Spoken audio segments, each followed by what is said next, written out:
এক প্রবাসী টেলিফোন করে আমার এক এক করে বলতে লাগলো, হুজুর গো 4 বছর হয়ে গেল আমি সৌদি আরবের জমিনে চলে আসলাম, আমার এখানে মাও নাই, আমার বাবাও নাই, আমার পরিবারের কাউরে আমি দেখতে পাই না।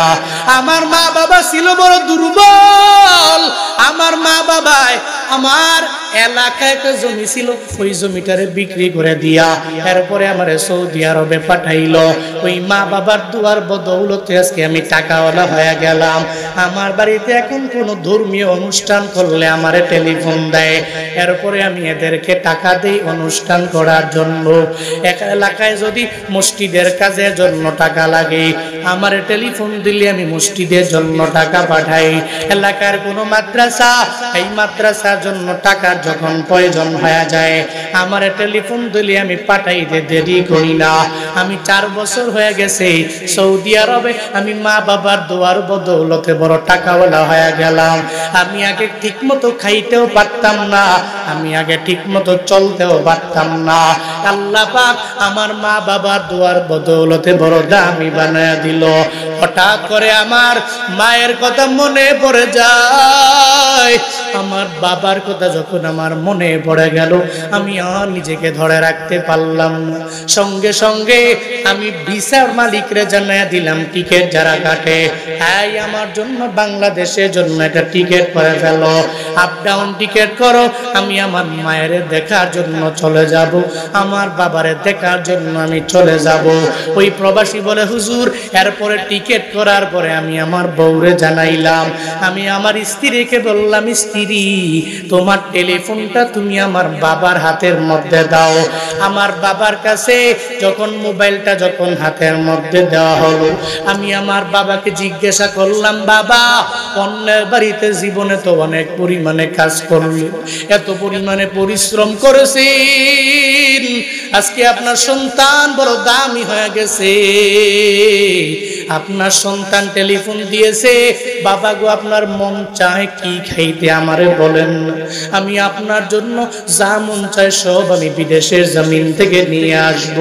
বাবার কাছে এটা বলার পরে বাবা সঙ্গে সঙ্গে সন্তানটারে জানায় দেয়, সন্তান রে আমার কিছু লাগবে না, তোর মায়ের জন্য তুই আন, অসুবিধা হবে না, তোর বউয়ের জন্য তুই আনবি, কোনো অসুবিধা নাই, তোর সন্তানের জন্য আনবি, আমি বাবার জন্য কিচ্ছু আনা লাগবে না, তুই যখন আসবি আমি তোর চেহারাটা দেখলি আমি বাবার জন্য সব পাওয়া হয়ে যাবে। সঙ্গে সঙ্গে ওই লোকটা বলে, হুজুর এরপরে আমি আমার বাবারে বললাম, বাবারে তোমার মোবাইলটা তুমি কষ্ট করে তোমার নাতির হাতে দাও। আমার ছেলের কাছে যখন দেওয়া হলো, ছেলেকে জিজ্ঞাসা করলাম, তোমার বাবায় 4 বছর বিদেশ করে তোমার কাছে চলে আসবে, তোমার জন্য কি কি আনা লাগবে আমায় বলে দাও। বলে, হুজুর আমার ছেলে একটা একটা করে বিভিন্ন লিস্ট আমারে ধরায়া দিল, আইফোনের যে নিউ মডেলটা, ওই নিউ মডেলটা আসার সময় নিয়ে আসবা। শুধু তাই না হুজুর, আমার ছেলে আমার বড় একটা লিস্ট হোয়াটসঅ্যাপে পাঠায়া দিল। এরপরে আমি আমার বউয়ের কাছে যখন জিজ্ঞাসা করলাম, স্ত্রী রে কতগুলা কি লাগবে তুমি আমারে জানায়া দাও, সঙ্গে সঙ্গে আমার স্ত্রীও আমারে একটা বড় লিস্ট আমার জন্য ধরায়া দিল। আমার বউ বলে, এটা লাগবে, ওটা লাগবে, ওটা লাগবে। গালফের মধ্যে সবচেয়ে বড় হাইপার মার্কেটের নাম হলো লুলু হাইপার মার্কেট। গালফের এমন কোন রাষ্ট্র নাই যেই জায়গার মধ্যে লুলু হাইপার মার্কেট নাই। কেরালাদের কোম্পানি ওই লুলু থেকে যেই ভালো ভালো মালগুলো আছে, ওই মালগুলো এক এক করে আমার জন্য তুমি আনবো। এরপরে ওই লোকটা হঠাৎ করে কেন যেন চোখ দিয়া পানি বেয়ে বেয়ে পড়ে। এরপরে আমায় বলে, হুজুর আমি বললাম আমার মায়ের কাছে মোবাইল দাও। আমার মায়ের কাছে যখন মোবাইল দেওয়া হলো, আমি আমার মায়ের জানায়া দিলাম, মা রে তোমার গর্বে নিয়ে তুমি আমারে বড় করলা, জীবনে এত পরিমাণ কষ্ট তুমি আমার জন্য করলা। ও মা আমার, আজকে তোমার দোয়ার বদৌলতে তোমার ছেলে বড় ধনী হয়ে গেছে, ও মা তোমার কি লাগবে আমারে জানায়া দাও, তুমি যা বলবা সব আমি এক এক করে তোমার জন্য আনতে পারবো। ও মা তুমি আমার কাছে এত পরিমাণে প্রিয়, আমার আসমান থেকে যদি একটা তারা আনতে বলো ওই তারাটাও পর্যন্ত আমি মা তোমার জন্য এনে দিতে পারি। মা গো তুমি আমার একটা লিস্ট দাও, তোমার কি কি প্রয়োজন আমি সন্তানের জানায়া দাও। ওই প্রবাসী বলে হুজুর আমার মায়ে বলে না না ও সন্তান আমার কেমন জানি লাগতেছি, মনে হয় সামনে আমার জন্য ঈদের দিন আসছে। আমার সন্তানটারে আমি 4 বছর হয়ে গেল দেখলাম না, তারই জাদু মাখা চেহারা আমার মানিকের চেহারাটা আমি দেখতে পারি নাই। আমি তারে যতক্ষণ পর্যন্ত না দেখতে পারবো আমি মায়ের মনটা ঠান্ডা হবে না। ও সন্তান আয় আয় আয়, আমি তোর চেহারাটা দেখবো। তোর চেহারা দেখে দেখে দেখে দেখে আমি মায়ের মনটা অটোমেটিক পাগল পারা হয়ে যাবে। তোর চেহারা দেখলে আমি মায়ের দুনিয়া সহ কিছু পাওয়া হয়ে যাবে। সন্তানরে কিছু লাগবে না, আমি মায়ের কাছে তোর চেহারা দেখাই সবচেয়ে বড় পাওয়া। ওই প্রবাসী বলে হুজুর আমার বুঝ হয়ে গেল, আমার মায় আমারে কি পরিমাণে ভালোবাসে আমার জানা হয়ে গেল। ওরে আল্লাহর বান্দারা, এজন্য তো বারবার তোমাদেরকে বারবার বলি কশিন কেন তুমি তোমার বউয়ের কথা মাইনা মায়ের মনে আঘাত দেওয়া যাবে না। বউ বউয়ের জায়গায় থাকবে, মা মায়ের জায়গায় থাকবে, বাবা বাবার জায়গায় থাকবে। তোমার মায়েরে তুমি দিলে তোমার বউ মানা করবে কেন? আর মানা করবে এমন একটা পরিবেশ তুমি কেন তৈরি করবা? তোমার বউ কেন বলবে খালি আমার মায়েরে দাও, তোমার মায়েরে দরকার নাই, আমার বাবারে দাও, তোমার বাবারে দেওয়ার দরকার নাই। এমন পরিবেশ যাতে করে পরিবারের মধ্যে সৃষ্টি না হয় রে বাবা, বরং তুমি তোমার পরিবারটাকে এমন ভাবে গঠন করে নাও। তোমার বউ বলবে তোমার মায়েরে দিও, তোমার বাবারে দিও, কারণ তোমার মা তোমারে গর্বে নিয়ে বড় করছে, এরপরে তোমার বাবায় কষ্ট করে করে তোমারে বড় করছে। আজকে যদি তুমি বড় না হইতা আমারে তুমি কেমনে আনতা? আর আমি তোমার ঘরের মধ্যে আসলাম তোমার কারণে, আর তুমি এত বড় হইলা মা বাবার কারণে। কশিন কেলেও মা বাবাকে দিতে দ্বিধা করবা না। বউয়ের মনটাকে এমন করো, তুমি ওই পরিবেশ সৃষ্টি করো অটোমেটিক হবে। তো হুজুর বউ কথা বলে না, কি কথা বলে না, তোমার ভিতরেই দুষ্টামি যত শয়তানি। এজন্য চাইলেই সবাইকে সমান করে দেওয়া যায়, সমানভাবে রাখা যায়, চাইলেই এটা সম্ভব। বউকে বউয়ের জায়গায় রাখবা, মাকে মায়ের জায়গায় সম্মান করবা, বাবাকে বাবার জায়গায় সম্মান করবা। পারবেন তো ইনশাআল্লাহ? পারবেন তো ইনশাআল্লাহ? আল্লাহ পাক সে তৌফিক আমাদের সব ভাইকে দান করে। আরো জোরে পড়েন আমিন। জীবনের মূল কষ্ট মায়ের, প্রসব বেদনা,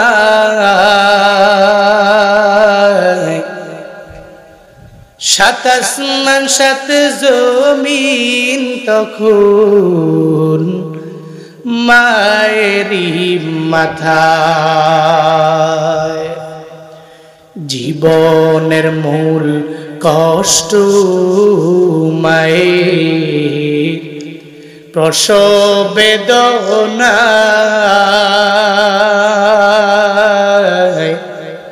সাত আসমান সাত জমিন তখন মায়েরই মাথায়। এমন মা কি কেমনে আজি,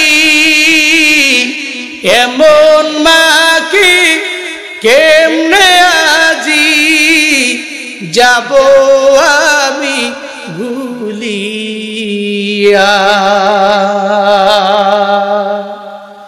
ও আমার প্রাণের মা, মা গো মা কোথায় গেলে মোরে ছাড়িয়া, জনম দুঃখী এতিম আমি, চায় না কেহ ফিরিয়া।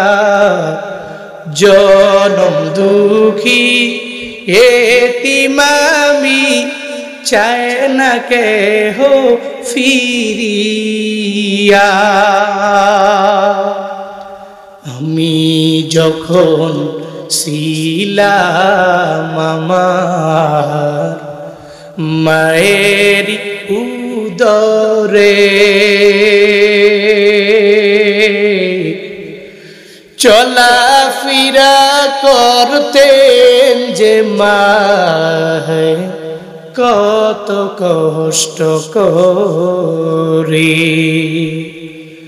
আমি যখন ছিলাম আমার মায়ের উদরে,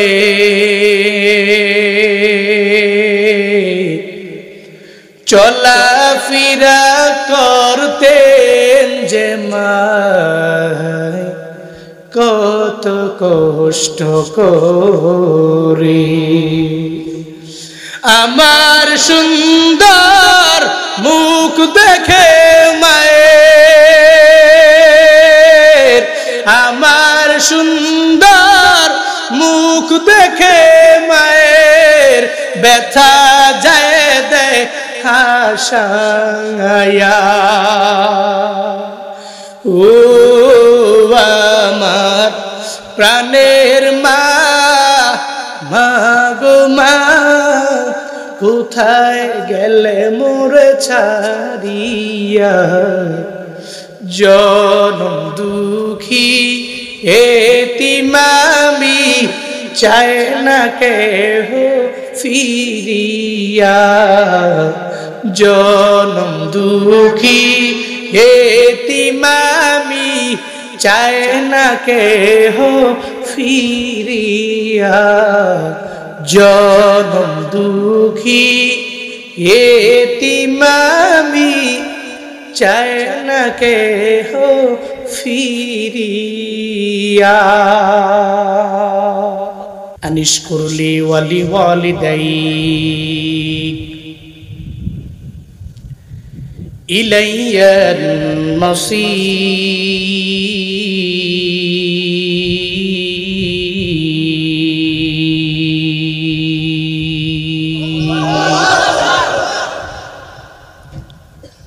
আল্লাহ বলেন, এই মানুষ, এক নম্বরে আমি আল্লাহ শুকর তুমি আদায় করবা, দুই নম্বরে তোমার মা বাবার শুকর তুমি আদায় করবা। আমি আল্লাহ শুকর কেমনে আদায় হবে? আল্লাহ পাক নবীর মাধ্যমে যে একটা কোরআন আমাদেরকে দিয়া দিলেন উপহার হিসাবে জীবন চালানোর জন্য। কোন কাজ করলে তুমি জান্নাতে যাইতে পারবা, কোন কাজ করলে জাহান্নামী হয়ে যাবা, আল্লাহ সব এক এক করে কোরআনের মধ্যে তোমারে আমারে জানিয়ে দিয়েছে নবীর মাধ্যমে। ওগুলা যদি ফলো করে মেনে নিতে পারো, তাহলে তুমি বড় সম্মানী, তুমি বড় দামিও হয়ে যেতে পারবা। আমার মাওলার শুকর আদায় পরিপূর্ণ হয়ে যাবে। শুধুমাত্র আলহামদুলিল্লাহ সকালে বললাম, দুপুরে বললাম, রাতে বললাম, বাকি ফজর পড়লাম না, জোহর পড়লাম না, আসর পড়লাম না, মাগরিবও পড়লাম না, এশাও পড়লাম না, রোজাও রাখলাম না। আমি যদি নিজের মন চাই যদি জিন্দেগি যদি আমি চালানো আরম্ভ করি, তাহলে আল্লাহ পাকের শুকর আদায় হবে না। ও বান্দা, মাঝে মাঝে চিন্তা করি, দুনিয়ার এমন কোন বাক্য আমার জানা নাই যেই বাক্য যদি আমি বলার পরে আমার মাওলার শুকর আদায় পরিপূর্ণ হয়ে যাবে। এমন কোন বাক্য আমি জুনায়েদ আল হাবিবের জানা নাই। যাই একটা আছে ওটা আপনাদেরকে পড়াইলাম। লাকাল হামদু কামা ইয়ামবাগি লিজালালি ওয়াজহিকা ওয়া আযীমি সুলতানিকা। আল্লাহ গো, তোমার যত বড় সালতানাত আমি বান্দা হইয়া তোমার রাজত্ব অনুযায়ী আমি তোমার প্রশংসা আদায় করলাম, আমি তোমার সালতানাত অনুযায়ী প্রশংসা আদায় করলাম। এরপরেও মাঝে মাঝে বালিশের সঙ্গে মাথাটা লাগায় চিন্তা করবেন রে বাবা, আমিও চিন্তা করি আল্লাহ যে এমন কোনো নিয়ামত নাই আমারে দেয় নাই। দুনিয়ার কত মানুষ হসপিটালের মধ্যে অসুস্থ আছে না নাই? আসেনি? এজন্য মাঝে মাঝে ক্লিনিকে যাইও, মাঝে মাঝে হসপিটালে যাও রে বাবা, মাঝে মাঝে পপুলারে যাও, যেখানে গেলে অনেক রুগী দেখা যায়। দেখবা ডাক্তারের অভাব নাই, রুগীর অভাব নাই। ওই রুগীগুলো কেন আসছে? বলে এক একজনের এক এক রোগ, যার কারণে হসপিটালে সিরিয়ালও পাওয়া যায় না। বান্দারে এরপরে শুকর তুমি কেন আদায় করবা না? এমন কি পৃথিবীতে একটা রোগ আছে, রোগের নাম হলো, ডিজিজের নাম হলো SLE। কি নাম? SLE। এমন এক ডিজিজ, ডক্টররা বলে এই রোগের চিকিৎসা এই পৃথিবীতে এখনো পর্যন্ত কেউ বের করতে পারে না। খালি জাস্ট এটাকে দমিয়ে রাখার জন্য মেডিসিন দেওয়া যাবে, বাদ বাকি 20 বছর 25 বছর 30 বছর পর্যন্ত একটানা দামি পাওয়ারফুল মেডিসিন ইউজ করতে হবে। একটা পর্যায়ে গিয়ে যদি বন্ধ করে দেয় তাহলে তার কিডনিকে ড্যামেজ করবে। এরপরে তার কিডনি যেটা ড্যামেজ হয়ে গেল তো এই ব্যক্তির যে দুনিয়া থেকে বিদায় নিয়ে চলে যাবে। এই জন্য মাঝে মাঝে ভাবার জন্য বলি, আল্লাহর শুকর কেন আদায় করব না? এই যদি আমারে আপনারে আল্লাহ পাক যদি এই এরকম একটা ডিজিজ দিয়ে দিত, এরকম একটা অসুস্থতার নিয়ামত যদি দিয়ে দিত, 20 বছর 40 বছর 50 বছর যদি ভুগতে হইতো,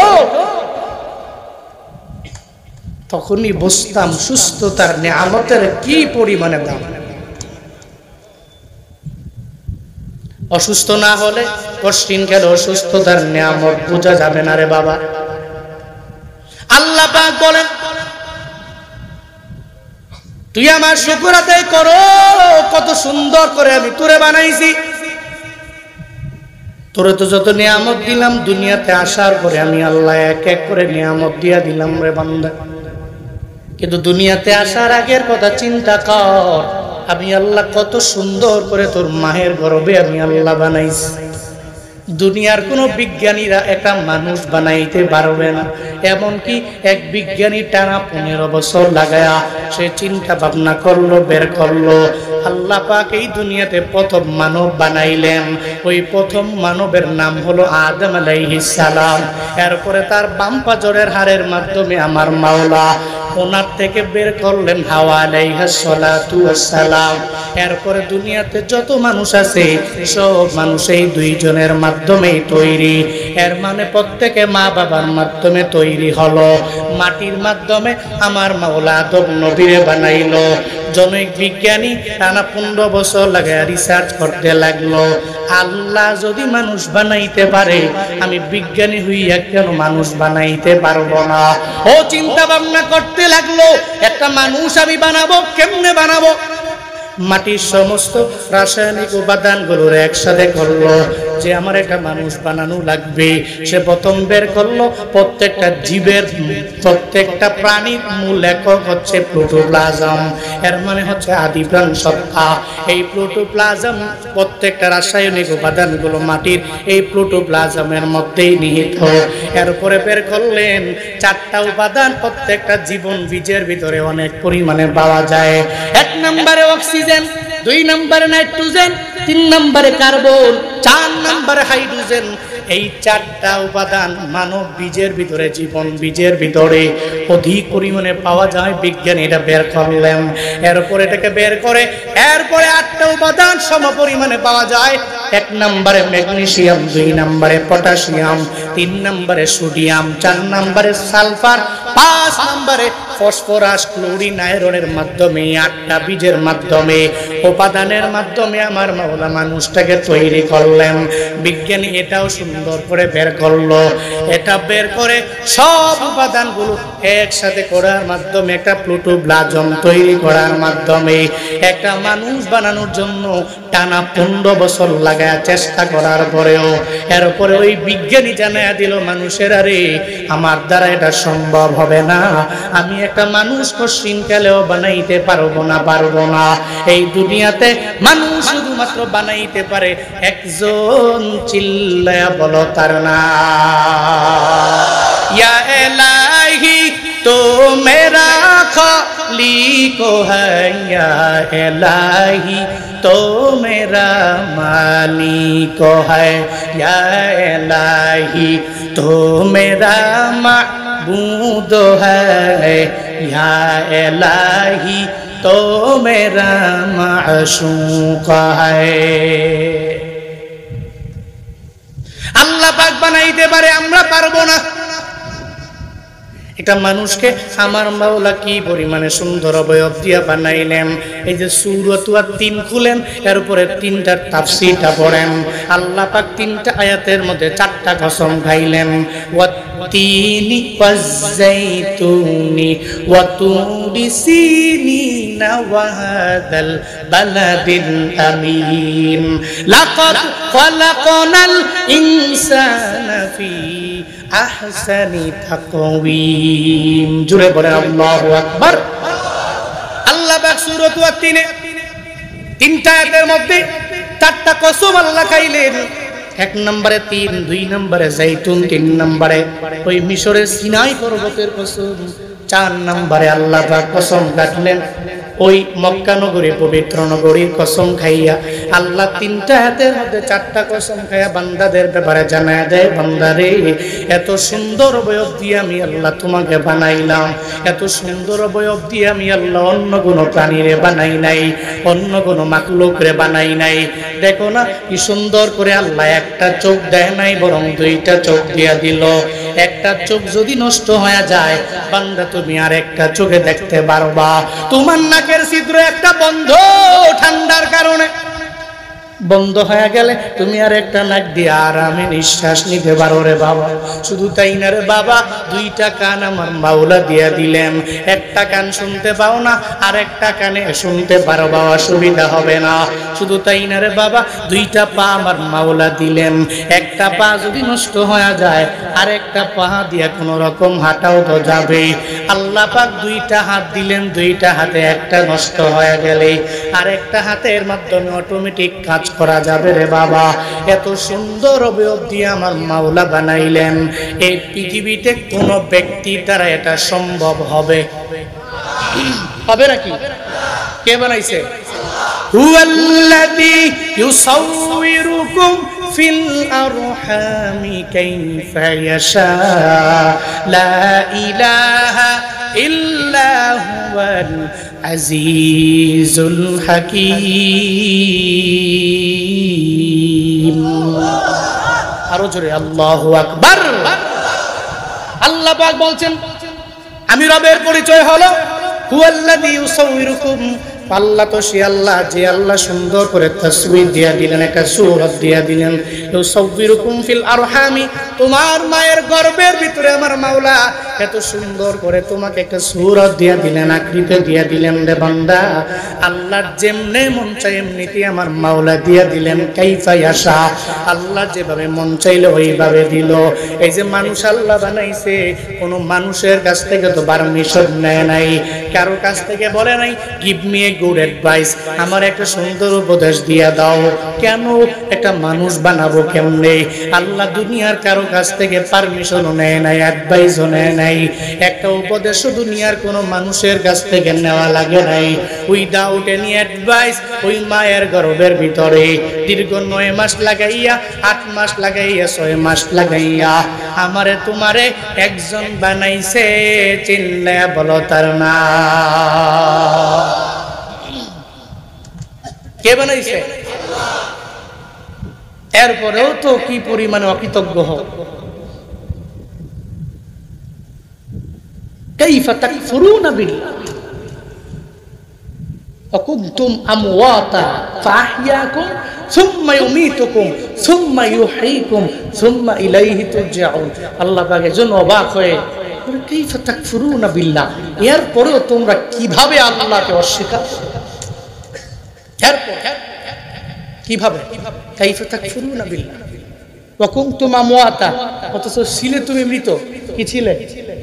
বলে না কি ছিলে? মৃত। ফাআহইয়াকুম, এরপরে আমি আল্লাহ তোমাকে জীবিত করলাম। সুম্মা ইউমীতুকুম, এরপরে আবার মরণ হবে কি হবে না? হ্যাঁ বলে না কেন, মরণ হবে কি হবে না? সুম্মা ইউমীতুকুম সুম্মা ইউহয়ীকুম, এরপরে আবার আমি আল্লাহ তোমাকে জীবিত করব। সুম্মা ইলাইহি তুরজাউন, মনে করছো জীবিত করে ছেড়ে দেওয়া আবার দুনিয়াতে ছেড়ে দেওয়া হবে? এমন নয়, বরং তোমার জায়গা ছিল জান্নাত। আদম নবীর জায়গা কই ছিল? জান্নাত। জান্নাত টু দুনিয়া, এরপরে তুমি দুনিয়া আসবা। দুনিয়া টু বারজাখ, এরপর তুমি কবরে যাবা। বারজাখ টু তোমার হিসাব। হিসাব যদি ভালো হয়, কপাল ভালো হলে ডান হাতে আমল নামা ও কপালে জান্নাত, কপাল খারাপ হইলে বাম হাতে আমল নামা, তোমার কপালে জাহান্নাম। এই জন্য কোন কোন নিয়ামতের অস্বীকার তুমি করবা? ফাবিআইয়ি আলা রাব্বিকুমা তুকাযযিবান, বলো না বান্দা কোন নিয়ামতের অস্বীকার তুমি করবে? এই জন্য প্রথমত শুকর আদায় হবে কার? আরো জোরে বলেন না, কার শুকর আদায় হবে? এই জন্য মানুষকে বানিয়েছেন, প্রথমত আমাকে বানিয়েছেন আমার মায়ের গর্ভে সুন্দর করে। আমার আল্লাহ পাক 7টা স্তরের মাধ্যমে আমাকে প্রাণ দিয়েছেন। কি সুন্দর করে আমাকে তৈরি করেছেন 7টা স্তরের মাধ্যমে। 1 নাম্বার ওই যে প্রোটোপ্লাজম, আদি প্রাণ সত্তা 1 নম্বরে। 2 নম্বরে তোমার বাবার শুক্রকীট, ওই শুক্রকীট তোমার মায়ের গর্ভে গর্ভাশয়ে প্রবেশ করেছে। এরপরে ডিম্বাণু থেকে ফুটে একটা বাচ্চা। আমি আল্লাহ তোমাকে ওই জায়গায় কিভাবে প্রাণ দিচ্ছি দেখো। 1 নম্বরে প্রোটোপ্লাজম, 2 নম্বরে শুক্রকীট, 3 নম্বরে জমাট রক্ত, 4 নম্বরে মাংসপিণ্ড, এরপরে 5 নম্বরে অস্থিকে পরিবেষ্টন করে একটা মাংস, এরপরে অস্থি মজ্জা, এরপরে তোমার বডির ভিতরে রূহটাকে সঞ্চালন করার মাধ্যমে 120 দিন পরে আমি আল্লাহকে রূহ সঞ্চালন করি। এরপরে তোমার মায়ের গর্ভে আমি আল্লাহ তোমাকে তৈরি করি। এই পৃথিবীর কোন মানুষের দ্বারা সম্ভব? এরপরেও তুমি কি রবের শুকর আদায় করবা না? এরপরেও কি তুমি তোমার রবের শুকর আদায় করবা না? এরপরেও কি তুমি তোমার আল্লাহকে ভুলে যাবা? এরপরেও কি তোমার রবের আদেশগুলো মেনে তুমি চলবা না? আল্লাহ পাক এজন্যই বলছেন, বান্দারে শিরিক করিস না, শুধুমাত্র আমার ইবাদত কর। কারণ আমি পাঠাইছি তোরে আমার ইবাদতের জন্য। এই দুনিয়াতে আল্লাহ পাঠাইছেন কিসের জন্য? বলেন না কিসের জন্য? ওয়ামা খালাকাতুল জিন্না ওয়াল ইনসা ইল্লা লিয়াবুদুন।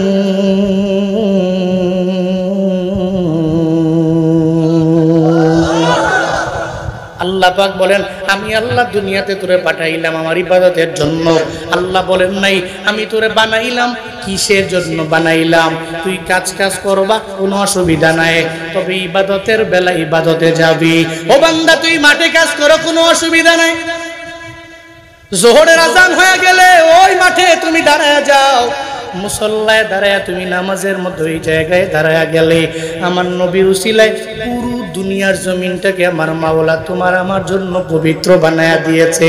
শুধু তাই না রে বাবা, একটা মাঠের কিনারে পুকুরের কিনারেও যদি দাঁড়ায় যাও, একটা মুসল্লা বিছাইয়া তুমি যদি আল্লাহু আকবার বলে ফরজটা আদায় করো, এরপরেও তোমার ফরজ নামাজ আমার মাওলার দরবারে কবুল হয়ে যাবে।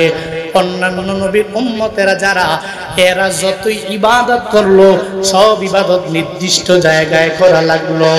আমার মদিনাওয়ালা নবীর উসিলা এখন সব জায়গায় নির্দিষ্ট কোনো জায়গায় যাওয়া লাগে না, বরং দুনিয়ার যে কোনো প্রান্তে যদি তুমি থাকো আর যদি ওই জায়গাটা পবিত্র হয়ে যায়, ওই জায়গায় যদি তুমি মুসল্লা বিছায়া নামাজে দাঁড়ায়া যাও আর আল্লাহকে যদি ডাক দাও, আমার নবীর উসিলায় তোমার নামাজ রবের দরবারে কবুল হবে।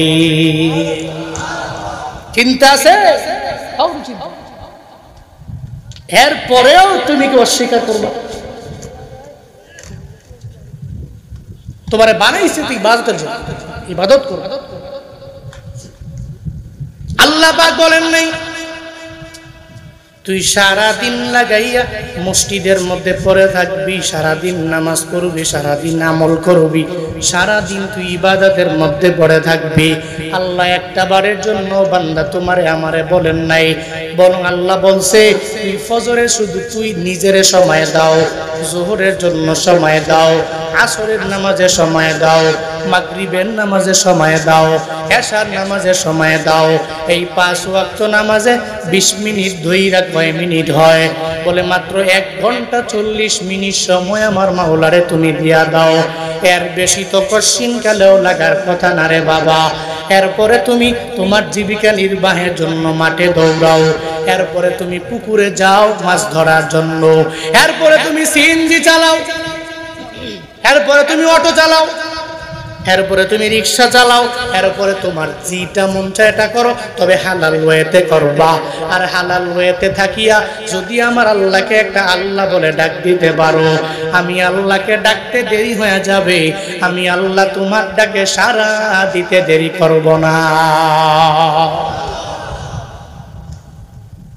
তলাবু কাসবিল হালালি ফারিদাতুন বাদাল ফারিদা। ও বান্দা, তুমি তোমার ফরজ আমলগুলো, নফল আমলগুলো, সুন্নত আমলগুলো যদি আমার আল্লাহর দরবার পর্যন্ত পৌঁছাতে চাও, তাহলে লাগবে হালাল উপার্জন। আর হালাল উপার্জন যদি না হয়, তুমি যদি মুসল্লার মধ্যে দাঁড়ায় মসজিদের ভিতরে যায় যদি নামাজ পড়তে পড়তে যদি কপালের মধ্যে দাগ পর্যন্ত চলে আসে, আর উপার্জন যদি হালাল না হয়, আসমানের নিচে থাকবে, আসমানের উপরে তোমার আমল যাবে না, ঠিক কিনা? এই জন্য হালাল উপার্জন বড় জরুরি। এই জন্য হালাল উপার্জন করে এরপরে তুমি অগ্রগামী হও, কামিয়াবি হতে পারবা। তাহলে বুঝা গেল 1 নম্বরে শুকর কার, ইবাদত কার? এবার আল্লাহর পরে দুনিয়াতে মা বাবা, দুনিয়াতে আসার উসিলা 1 নম্বরে আল্লাহর পরে। 2 নম্বরে খেদমত কার? বলে না, খেদমত কার? এজন্য মা বাবার সাথে বেয়াদবি চলবে নাকি এদের কৃতজ্ঞ হয়ে এদের সাথে ভালো ব্যবহার করতে হবে?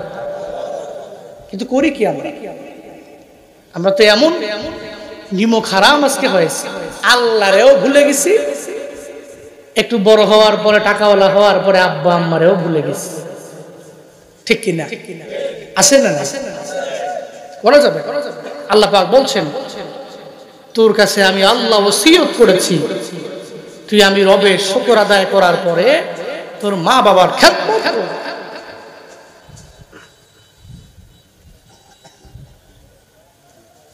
ওই মা বাবার থেকে দোয়া নিয়া চলবা, বদদোয়া নিয়া চলবা না। এটা আল্লাহ পাক জানায়া দিলেন রে বান্দা। 1 নম্বরে আমি রবের শুকর আদায়, মানে আমি রবের ইবাদত, আমি রবের ইবাদতের পরে এরপরে তুমি তোমার মা বাবার খেদমত করে নাও। সাবধান, আব্বা আম্মার সাথে বেয়াদবি করা যাবে না, এদের থেকে বদদোয়া নিয়ে চলাও যাবে না। এই দুনিয়াতে যতগুলা মানুষ সফল হয়ে গেছে, এরা মা বাবার দুয়ার বদৌলতে সফল হয়ে গেল। ও নোয়াখালী সুবর্ণচরের যুবক, নিজের জীবনে যদি সফল হতে চাও বান্দা, তোমারে আমি একটা টিপস জানায়া দেই রে বাবা। আজকে থেকে নিয়ত করে নাও, জিন্দেগিতে আর মায়ের বদদুয়া নিয়ে আমি চলবো না, আর মায়েরে আমি ধমক দিব না, আর আমি আমার বাবারে কোশ্চিন কালেও ধমক দিব না। যদি এই টিপসটা নিয়ে যদি আগায়া যেতে পারো রে বাবা, আমি জুনায়েদ আল হাবিব তোমার সুবর্ণচরে আইসা 1 বার কসম খাইলাম, 2 বার খাইলাম, 3 বার কসম খায়া জানাইলাম, এই দুনিয়াতে যারা সফল হয়ে গেল এরা মা বাবার দুয়ার বদৌলতেই হয়ে গেল। তুমিও যদি সফল হতে চাও, মা বাবার দুয়ার কোনো বিকল্প নাই। মা বাবার দোয়া নিয়ে কত পরিমাণে দামি হয়ে গেছে কাবার এক একজন ইমাম। যেমন কাবার ইমাম, এই যে কয়েকদিন আগে নতুন করে একজন ইমামকে নিযুক্ত করা হলো, ওয়ালিদার শামসান নামক একজন ইমাম, সৌদি আরবের আল কাসিম শহরের মধ্যে ওনার বাড়ি।